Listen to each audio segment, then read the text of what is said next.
No hay potencia en los motores. Un Boeing 777 Mayday, Mayday, Speedbird, Speedbird. realiza un aterrizaje de emergencia en el aeropuerto de Heathrow. Se oyó un gran estruendo. Había cosas cayendo del techo. ¡Fuego! Un jet comercial se sumerge en los Everglades de Florida. Se olía a queroseno. Se olía a muerte. Y un accidente devastador destruye un pueblo escocés.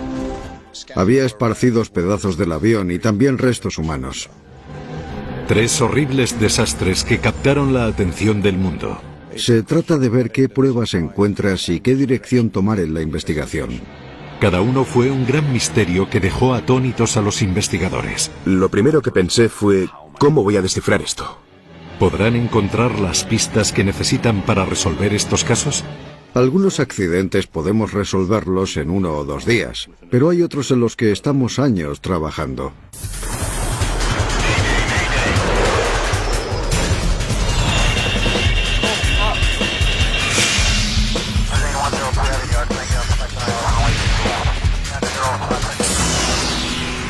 Mayday, catástrofes aéreas.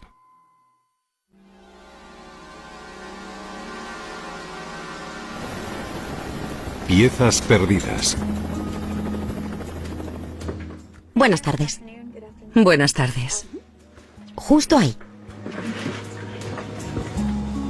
El vuelo 592 de ValueJet es un viaje de 1 hora y media desde Miami a Atlanta, Georgia.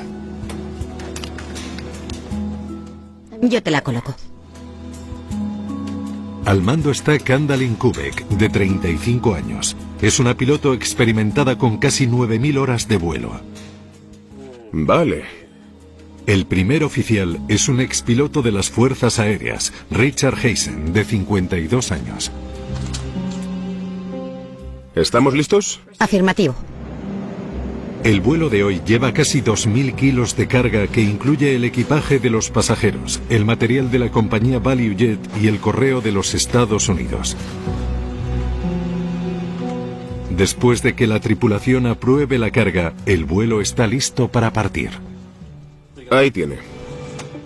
Critter 592. Puede rodar a pista 9 izquierda. 9 izquierda, Critter 592. Están pilotando un DC-9 con más de 68.000 horas de vuelo. Critter 592. Pista 9 izquierda, despejada para el despegue. Potencia en marcha, rodando. Rotate.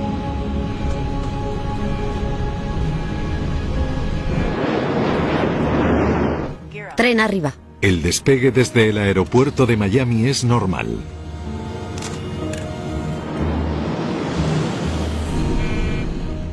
El cielo estaba relativamente despejado aquel día y estaban deseando llegar a casa. La ruta de hoy del vuelo 592 se dirige al noroeste sobre los Everglades de Florida y luego directamente hacia Atlanta, Georgia.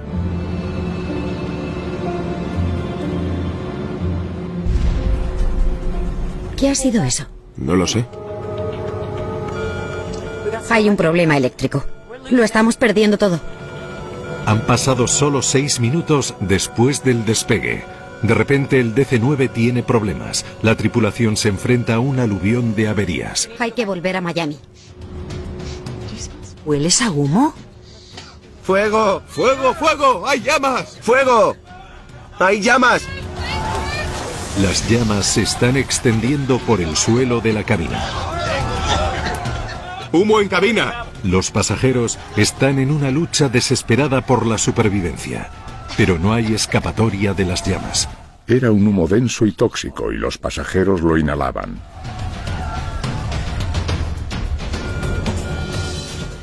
Hay un gran incendio. El jet se precipita hacia tierra a más de 640 kilómetros por hora.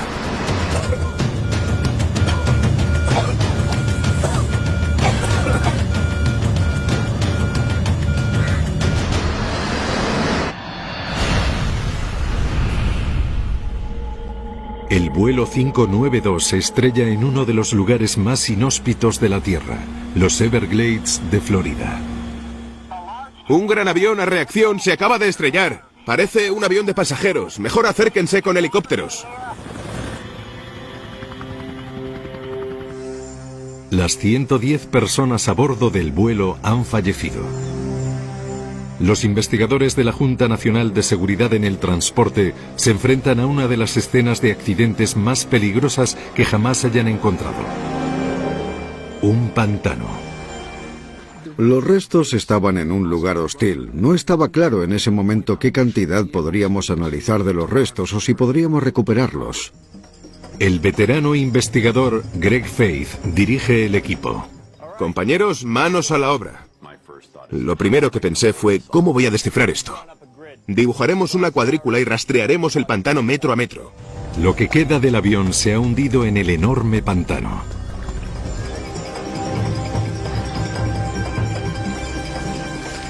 No había ni rastro del avión, solo escombros. Encontramos muy poca cosa y ningún rastro de los pasajeros. Los equipos de recuperación continúan luchando contra el entorno hostil en busca de pistas que puedan encontrar. Vas caminando, calzado con botas de agua, y pisas cosas extrañas. Y tienes que agacharte y cogerlas para ver qué es. Había momentos en los que creías coger una manguera de cables y en realidad era la cola de una serpiente.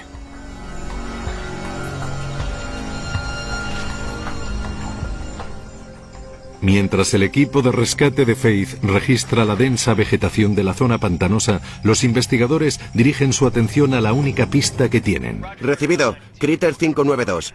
¿Qué problema tiene? Los pilotos informaron de humo en cabina. ¡Humo en cabina!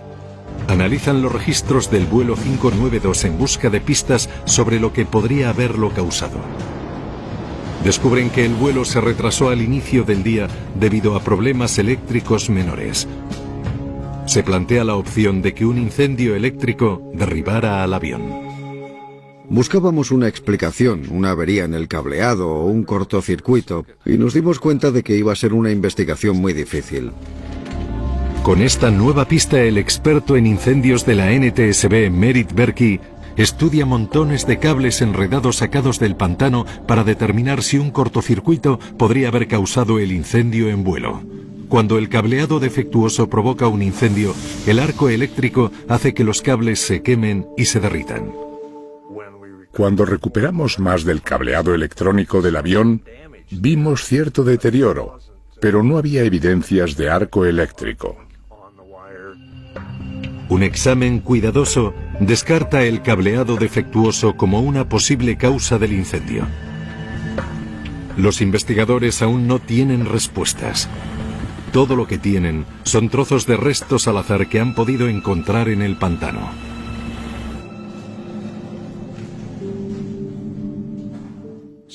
Encontramos piezas que estaban dañadas, casi todas del compartimento de carga.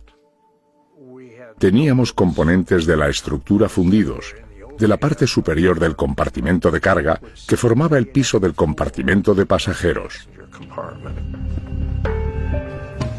Cuando Merit Berkey buscaba pruebas de lo que inició el incendio, descubrió algo por casualidad. Es acero inoxidable.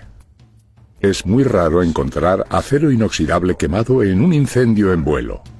Los aviones están hechos de materiales ligeros como el aluminio y el titanio, no de acero inoxidable. Los investigadores concluyen que si el acero inoxidable no era del avión, debía de ser de la carga. El grupo de operaciones empezó a preocuparse cada vez más por la carga que transportaba el avión y la posible importancia que podría tener para el accidente. Analizan el manifiesto de carga del vuelo 592 y descubren que el avión transportaba 3 ruedas y 5 cajas de cartón que contenían 144 generadores de oxígeno vacíos de acero inoxidable. Los generadores de oxígeno son pequeños dispositivos instalados encima de los asientos de pasajeros de ciertos aviones. Están conectados a máscaras de oxígeno que se despliegan en caso de despresurización de la cabina. Cuando se despliegan, varios productos químicos se combinan para crear oxígeno. La reacción química genera mucho calor. Los recipientes pueden alcanzar 260 grados centígrados. Estos tubos se calientan mucho, Greg. Pero mucho. Un generador de oxígeno que no está montado en su posición adecuada, rodeado de un disipador de calor en la unidad de servicio de pasajeros, es letal. Porque si está cerca de un material combustible, provocará un incendio. Las normas requieren que todos los generadores de oxígeno extraídos de una aeronave sean desactivados y vaciados de productos químicos volátiles antes de ser transportados. El avión llevaba 5 cajas con 144 generadores, todo en otra caja que se consideraba carga. Supuestamente estaban vacíos. ¿Qué peligro había si iban en la bodega de carga?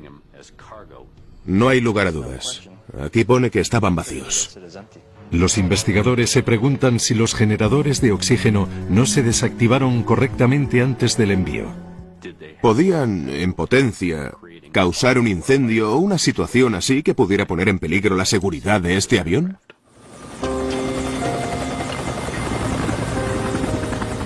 Los equipos de recuperación en el campo tienen un golpe de suerte y recuperan un lote de generadores de oxígeno en el fondo de los Everglades. El descubrimiento confirma su corazonada. Mientras que algunos están vacíos. Este nunca se ha activado. Muchos otros están llenos. Los generadores de oxígeno que habíamos encontrado habían recibido golpes. Algunos fueron completamente aplastados, otros estaban carbonizados y aplastados. Algunos de ellos todavía tenían el material en su interior, pero estaban abollados y dañados. Al parecer, los químicos altamente volátiles viajaron a bordo del ValueJet 592. Si los pilotos hubieran sabido lo que llevaban a bordo realmente, es poco probable que hubieran aprobado aquel listado. Ahí tiene. Pero para demostrar su teoría, los investigadores deben descubrir cómo se metieron aquellos depósitos en el avión y cómo podrían haberse encendido.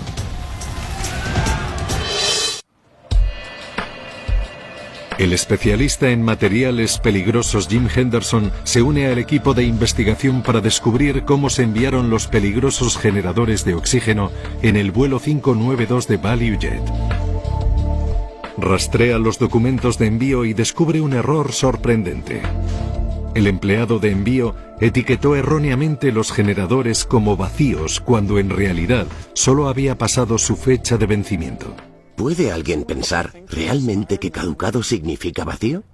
Fue un gran problema, porque esos generadores de oxígeno no estaban vacíos, estaban caducados, pero el vencimiento simplemente significaba que habían excedido su vida útil. Todavía podían generar oxígeno. No eran seguros. No se habían empaquetado adecuadamente. Así que nos preocupaba realmente que aquello pudiera ser lo que había causado el accidente o lo que alimentó el fuego. Los investigadores concluyen que los trabajadores del aeropuerto metieron una carga potencialmente inflamable en el ValueJet 592 debido a un error en los documentos de envío. Pero este error sigue sin explicar cómo se extendió el fuego al resto del avión. La bodega de carga del DC-9 es hermética, está específicamente diseñada para aislar y contener un incendio. Pero si los generadores de oxígeno estuvieran creando más oxígeno, ¿la bodega de carga seguiría pudiendo contener el fuego? Sabíamos lo de los generadores de oxígeno. Sabíamos que en potencia podían ser la fuente de un incendio, pero realmente no sabíamos si podían derribar un avión. En un centro de pruebas de ignición de la Administración Federal de Aviación, Vale, hagámoslo. esperan recrear el incendio que consumió el vuelo 592. Colocamos 5 cajas de generadores de oxígeno encima de una rueda y pusimos unas maletas alrededor. 1 minuto para la ignición. Tuvimos que activar manualmente uno de los generadores de oxígeno. Los investigadores activan uno de los generadores para simular una lata golpeada en la bodega de carga durante el despegue.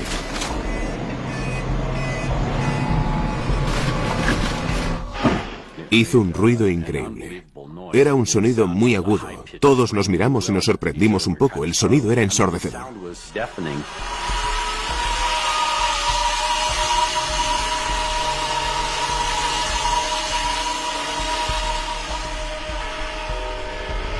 Diez minutos después de la ignición, el techo del contenedor de carga de prueba alcanza los 1090 grados centígrados.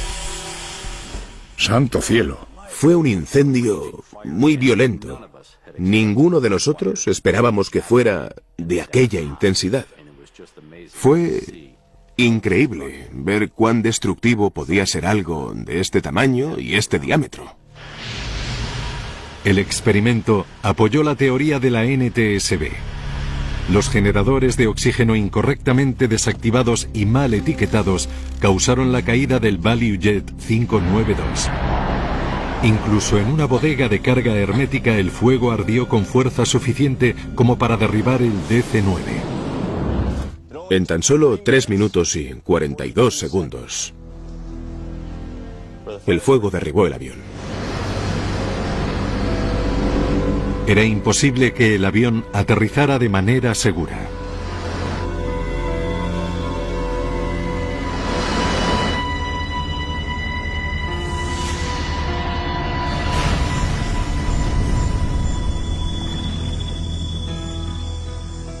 A raíz del accidente, la Administración Federal de Aviación prohíbe volar a ValueJet indefinidamente. Finalmente, la aerolínea se vende. La NTSB recomienda más formación para los empleados que manejan generadores de oxígeno. Fueron los esfuerzos tenaces e implacables de los investigadores lo que resolvió el caso del ValueJet 592. Fue como un caso de Sherlock Holmes. Se siguió un proceso de eliminación para reducirlo todo a una causa.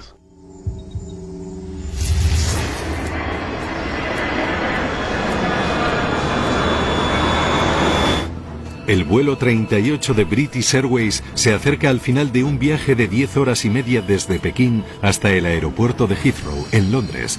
El capitán Peter Berkel ha hecho este viaje muchas veces. Hacía esa ruta muchas veces. Era uno de mis vuelos favoritos porque era de día y había unas vistas preciosas a lo largo de toda la ruta. Berkel y el primer oficial John Coward han acumulado miles de horas de vuelo en el 777. Es fantástico pilotarlo. Funciona muy bien. Tiene un buen equipo y los ordenadores son fáciles de utilizar. Impulsado por dos enormes motores Rolls-Royce, el Boeing 777 es uno de los aviones más seguros de la industria. El piloto automático tiene el control al alinear el aparato con la pista. A 1000 pies sobre el nivel del suelo, unos fuertes vientos azotan el avión. Son turbulencias. Es el primer contratiempo en un viaje muy estable. 2 minutos antes del aterrizaje, Coward se hace cargo de pilotar el avión. ¿Te paso el control? Sí, me lo quedo. Speedbird 38, autorizado a aterrizar 27 izquierda. Autorizado a aterrizar 27 izquierda, Speedbird 38. Pero de repente surge un problema. No hay potencia en los motores. No tengo potencia. ¿Qué está pasando? ¿Qué quieres decir? Miré los instrumentos del motor y no tenía sentido porque necesitábamos potencia total, pero los instrumentos del motor no nos la daban. A menos de 5 kilómetros de la pista, ¿Qué está pasando? el vuelo 38 sufre uno de los peores problemas imaginables. Parece que fallan ambos motores. El avión cae hacia el suroeste de Londres. No podía ser. Era uno de los jets más modernos del mundo. Mayday, Mayday, Speedbird, Speedbird. Los pilotos de un Boeing 777 deben encontrar la manera de evitar que el avión se estrelle en un barrio de Londres, matando a muchísima gente. Los dos motores del vuelo 38 de British Airways han fallado. Velocidad baja. No tienen potencia para llegar a la pista del aeropuerto de Heathrow.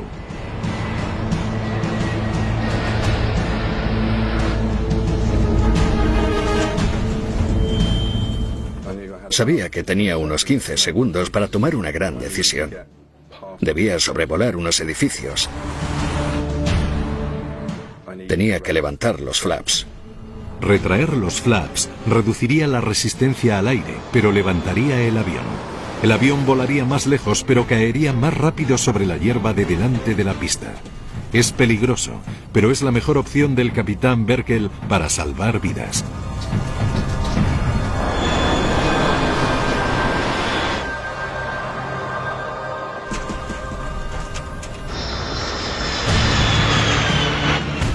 Fue duro, muy duro. Recuerdo algunos golpes y un gran estruendo. Dios mío. El aterrizaje fue intenso. Se oyó una gran explosión. Había mucho ruido y trozos de avión que caían del techo. Los servicios de emergencias se apresuran en llegar al lugar del siniestro. Milagrosamente no hay una sola víctima. Aún así, el accidente del vuelo 38 fue el más grave en Heathrow en 30 años. Lo significativo es que el 777 es uno de los jets más modernos y seguros del mundo. El accidente causa gran inquietud en las aerolíneas. El 777 es todo lo seguro que pueda ser un avión. Tenía un excelente historial de seguridad. ¿Qué demonios pasó? Queríamos saber si podría ocurrirle algo así al resto de la flota. Los investigadores llegan rápidamente al lugar. Phil Slight es el ingeniero principal de la AAIB de Gran Bretaña, la subdivisión de investigación de accidentes aéreos. Cuando te acercas por primera vez a un lugar de un accidente como aquel, lo primero que piensas es, ¿por dónde empiezo? Apenas unas horas después del accidente, los investigadores entrevistan a la tripulación. El capitán Peter Berkel relata todo lo que sucedió. Intentamos darles más potencia manualmente, pero no lo conseguimos. Berkel explica que algo había causado que los dos motores Rolls-Royce del jet aminorasen la velocidad al mismo tiempo, por lo que la aeronave se quedó sin potencia. Cuando escuchas algo sobre un fallo en ambos motores, empiezas a analizar los elementos en común. ¿Qué podría causar que ambos motores fallaran al mismo tiempo? Lo primero que pensamos es que pudieron haberse quedado sin combustible. En el lugar del accidente, los investigadores miden los niveles de combustible de la aeronave. Confirman que de hecho, dos de los tanques tenían combustible. La pérdida de potencia en el vuelo 38 debió de causarla otra cosa. Debería ser sencillo encontrar una explicación, ya que tienen todas las piezas que desearía cualquier investigador. Fuimos muy afortunados al tener la cantidad de datos que teníamos porque el avión estaba intacto. Pudimos obtener muchos datos de las grabadoras y también de los ordenadores. Los modernos ordenadores del 777 controlan la mayoría de los sistemas de vuelo. Un fallo masivo de esos sistemas podría explicar que los motores dejaran de funcionar. Después de revisar los registradores de vuelo, los investigadores descartan un fallo del ordenador como factor en el accidente. Pero eso no es todo lo que les dicen los grabadores.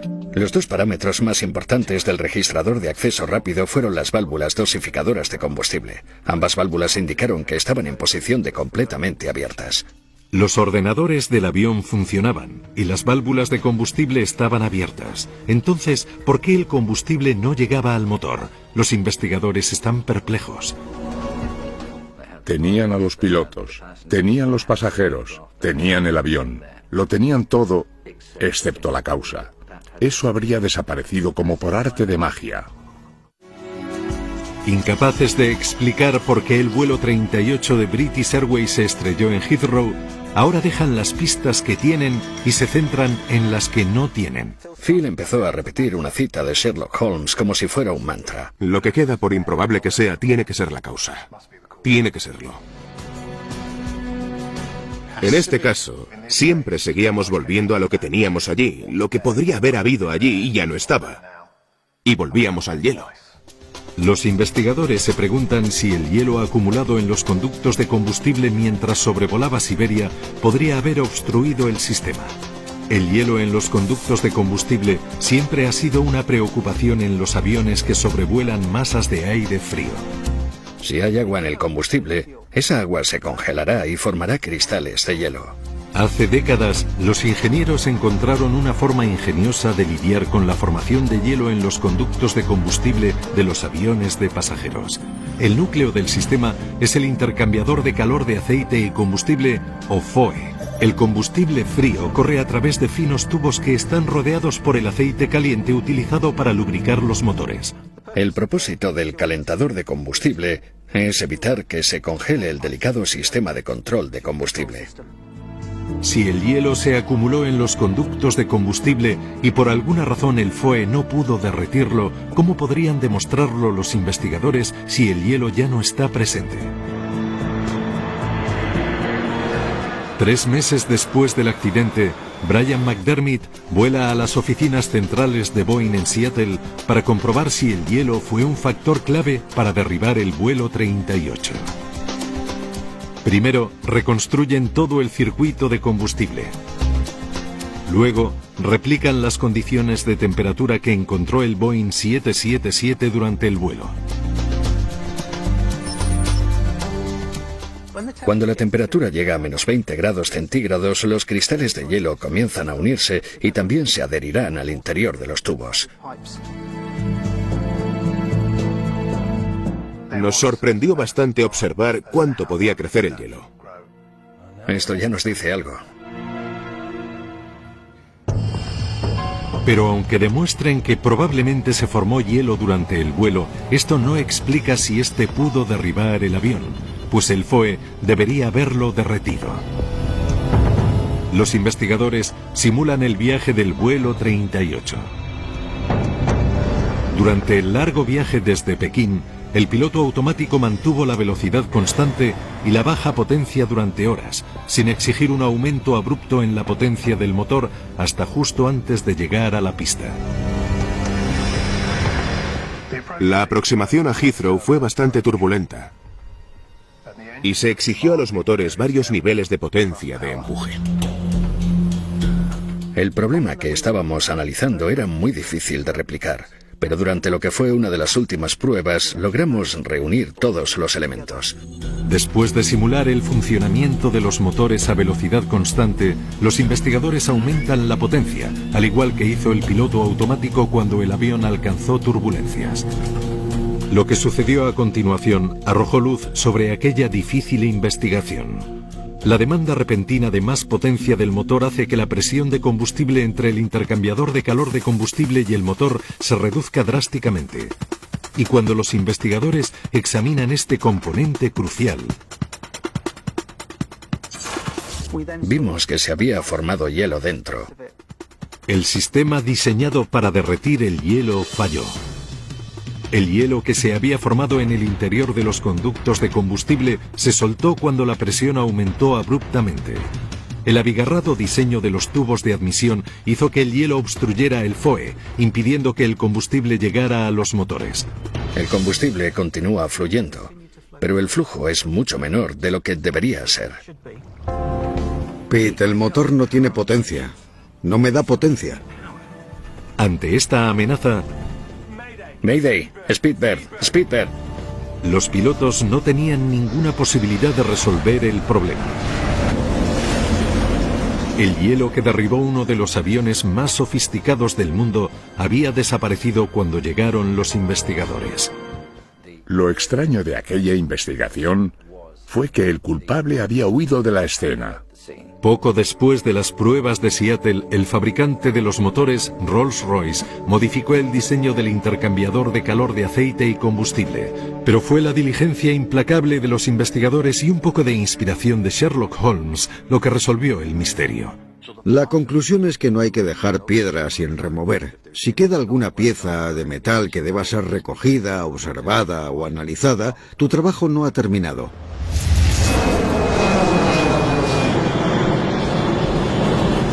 El vuelo 103 de Pan Am va de camino desde Londres a Nueva York. El avión acaba de despegar del aeropuerto de Heathrow. Buenas noches, escoceses. Clipper 103, estamos en nivel 310. 103 identificado. La mayoría de los pasajeros son estadounidenses de camino a casa durante la temporada de vacaciones. La primera parte del viaje a los Estados Unidos lleva el avión hacia el noroeste, sobre Escocia. Luego cruzará el Océano Atlántico hasta la ciudad de Nueva York. A los 37 minutos el avión sobrevuela Lockerbie. Es uno de los pueblos sobre los que pasará el avión. Michael Gordon está hablando con un amigo. Sí, espera. Pasa algo raro fuera. Oí un ruido como de tormenta y empezó a ser cada vez más intenso. Y luego empecé a relacionar aquel ruido con el de un avión de combate. En aquella época pasaban muchos aviones militares por la zona. Vi objetos oscuros, cosas negras que caían del cielo contra la luz de Lockerbie. Y después vi un objeto negro, alargado y fino, que llevaba fuego en la superficie superior, que entraba y avanzaba hacia Lockerbie.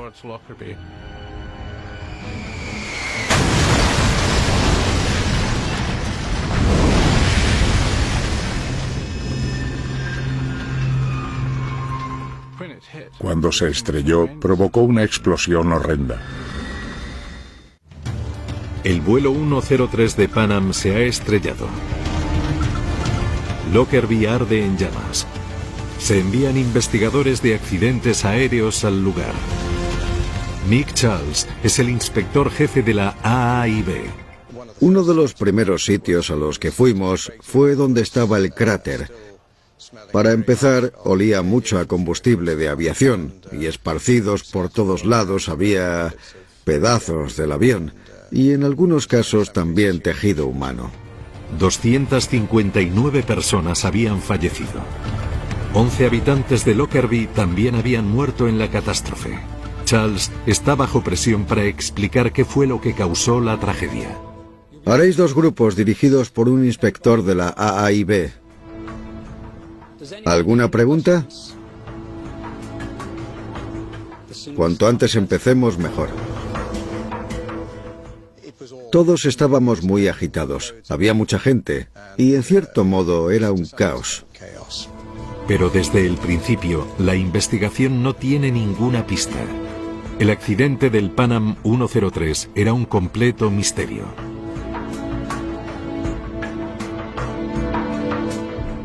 Siempre tienes la sensación de que necesitas entender lo que ha ocurrido. Pero estaba claro que fuera lo que fuera, era algo colosal.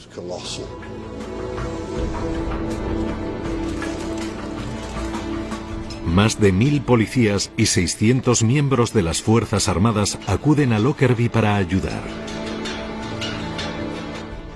Al comienzo de la investigación, lo que estábamos haciendo era buscar todas las piezas del avión. Desde tierra, la magnitud del desastre era difícil de comprender. Chris, la RAF nos ha ofrecido un helicóptero. ¿Podemos usarlo? Sin duda alguna. Los investigadores necesitaban una vista panorámica para poder localizar y cartografiar la extensión cubierta por los restos.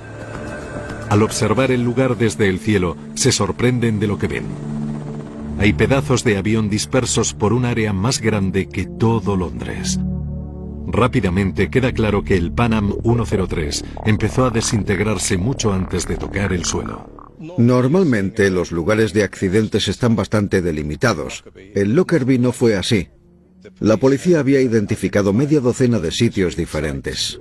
Un 747 se compone de más de 6 millones de piezas. Entre los restos del avión, los investigadores necesitan encontrar la que les diga lo que sucedió. Dentro de la cabina de mando del avión, observan la posición de varios interruptores y controles. Ven que el piloto automático está encendido y las máscaras de oxígeno aún están guardadas. No encontramos nada extraño en la cabina. Todo se ajustaba a las características de un vuelo de crucero. Mientras continúa el arduo trabajo de recolección de pruebas, los investigadores se preguntan si pudo haber un sabotaje. ¿Charles? Tom Thurman del FBI llega para ayudar en la investigación. Si fue una bomba, existe la posibilidad de que se encuentren pruebas importantes. Buscábamos daños por explosión en los trozos de metal, pero hasta que encontrásemos algo que dijera que había sido una bomba, una prueba física, aquello era un accidente. En Nochebuena, solo 3 días después del accidente del avión, la investigación da un gran paso. Mick Charles trajo una bolsa en la que había una pieza metálica. ¿Qué es esto? Creemos que es un trozo del raíl de equipaje. Ayuda a colocar los contenedores de carga en su lugar. El metal presentaba pequeñas marcas, cráteres que son señales reveladoras de una bomba. Cuando los gases calientes del proceso de combustión de la explosión golpean una pieza de metal, en particular, provoca agujeros en ella, como si usaras un soplete. Sospechábamos que era una bomba lo que había causado aquella destrucción, pero no estábamos dispuestos a decir nada hasta que los expertos forenses nos lo confirmaran.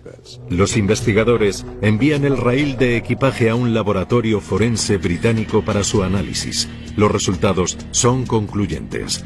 En los restos recuperados cerca de Lockerbie hay rastros de 2 sustancias químicas utilizadas para fabricar explosivos plásticos. El 28 de diciembre, solo 7 días después del accidente, los investigadores tienen su prueba. Se ha verificado que 2 piezas metálicas del armazón de la plataforma de equipaje muestran evidencias concluyentes de la detonación de un fuerte explosivo. Alguien puso una bomba en el vuelo 103 de Pan Am. La investigación adquiere una urgencia aún mayor. Le corresponde al FBI responder una pregunta clara. Nuestras órdenes con respecto a Lockerbie eran averiguar quién lo hizo y demostrarlo. Porque lo que queríamos era llevar a alguien ante la justicia y que respondiera por matar a 270 personas. La tragedia del Pan Am 103 se convierte en un caso criminal. Pero el FBI aún necesita la experiencia de los investigadores de la AIB para resolver el misterio. Encontrar la bomba es una cosa. Encontrar quién la colocó es otra muy diferente. El equipo de la AIB deberá forzar al límite sus capacidades. Los ingenieros reconstruyen el casco a partir de los fragmentos encontrados en el lugar del accidente. Pronto identifican la ubicación de la explosión. Peter Claydon vuelve a armar los contenedores de carga que estaban justo detrás del área de fragmentación. Mi objetivo principal era identificar el contenedor de equipaje que contenía el dispositivo. La investigación se concentra en los contenedores de carga que se encontraron en el área de escombros situada al sur, restos que fueron expulsados poco después de la explosión. El contenedor de metal AB4041 es de particular interés. Estaba frente al ala, donde el daño de la explosión es mayor. Los daños causados en el contenedor de metal eran bastante graves. Los daños al contenedor de fibra de vidrio adyacente creo que podrían ser daños colaterales. Los investigadores crean un marco simple y le van uniendo las piezas del contenedor de carga real. Al recrearlo, lo ven todo más claro. El AB4041 llevaba la bomba que derribó el avión. Al examinar de cerca los daños en el suelo y el costado del contenedor, los investigadores también lograron determinar la altura a la que estaba la bomba dentro del contenedor cuando explotó. Así concluimos que el dispositivo probablemente estaba en una maleta y que la maleta probablemente no estaba en el suelo del contenedor. Parecía que estaba a un nivel superior. Según los registros del equipaje, eso significaba que la maleta que contenía la bomba provenía de un vuelo de conexión. Pero ¿de quién era la maleta y en qué momento la metieron en el avión? Los investigadores buscan la maleta que contenía la bomba que derribó el Pan Am 103. Estudiando miles de pedacitos, los expertos forenses británicos identifican la maleta, una Samsonite 4000 de tapas duras. También se identifican varias prendas que estuvieron muy cerca de la explosión, probablemente en la maleta que ocultó la bomba. La mayoría de esas prendas procedían de un mismo fabricante y solo se vendían en la pequeña isla de Malta. Así que Malta se convirtió en el foco de la investigación debido a la fabricación y la distribución de algunas prendas que se encontraron en Lockerbie. Los investigadores encuentran la tienda de Malta donde se vendió la ropa. El dueño les da otra pista. La pista clave que nos dio era que la persona tenía acento libio. Algo de lo que realmente no teníamos pruebas, pero que vinculó a Libia con el bombardeo.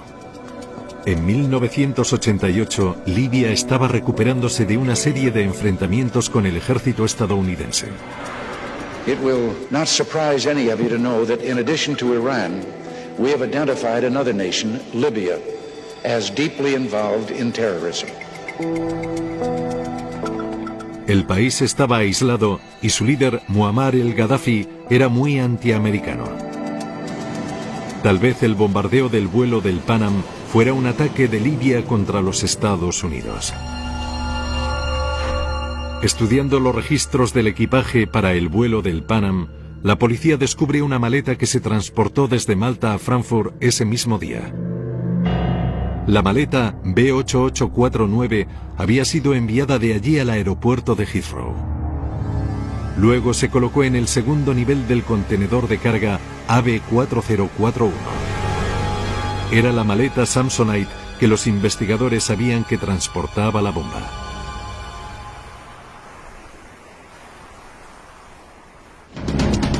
Más de un año después del accidente, un nuevo descubrimiento en Lockerbie ayuda a los investigadores. Los expertos forenses descubren una placa base entre la ropa que vino de Malta. Esta placa tiene la mitad del tamaño de la uña del pulgar. Thurman lleva la foto del circuito a la Agencia Central de Inteligencia. Espera. Podría ser esa. ¿Tienes este temporizador? Examinando los informes de varias bombas, Thurman encuentra una placa igual. Al cabo de unos minutos empecé a tener escalofríos. Y ahora mismo, mientras hablo de ello, vuelvo a sentirlos porque recuerdo vívidamente ese momento en el que encontré un circuito exactamente igual al que había en la fotografía. Esto es lo que buscamos. El temporizador que tenía la CIA había sido incautado en África unos años antes. 2 hombres libios intentaban pasarlo junto con varios kilos de explosivos por el control de seguridad del aeropuerto. Era idéntico al temporizador utilizado para derribar el vuelo 103. Fue una bomba con temporizador lo que derribó aquel avión. Pero queríamos saber su procedencia. En 1999, 11 años después del atentado, finalmente encuentran al responsable. En el momento del accidente, Abdel al-Megraghi era un agente de inteligencia del gobierno libio. Lo arrestan y lo acusan. En 2001, los jueces escoceses lo sentenciaron a cadena perpetua por el asesinato de 270 personas. La búsqueda de pruebas de los investigadores de la AIB y los agentes del FBI acaba haciendo justicia. Lockerbie fue un evento raro, y nos sentimos honrados de formar parte. Todo el mundo aportó su granito de arena para hacer grandes contribuciones y llegar a un éxito general. Cuando un avión se paraliza en lo alto del cielo, Mayday, Spitbird, Spitbird. Surgen historias de pilotos heroicos. Cuando un avión se estrella, se oyen historias de rescates heroicos que salvan vidas. Pero hay otros héroes en medio de la tragedia de una catástrofe aérea. Los hombres y mujeres que resuelven un caso contra viento y marea y trabajan para asegurarse de que nunca vuelva a suceder. Cuando llevas años haciendo esto, sabes que es un trabajo muy importante. Te convences de que realmente salvas vidas.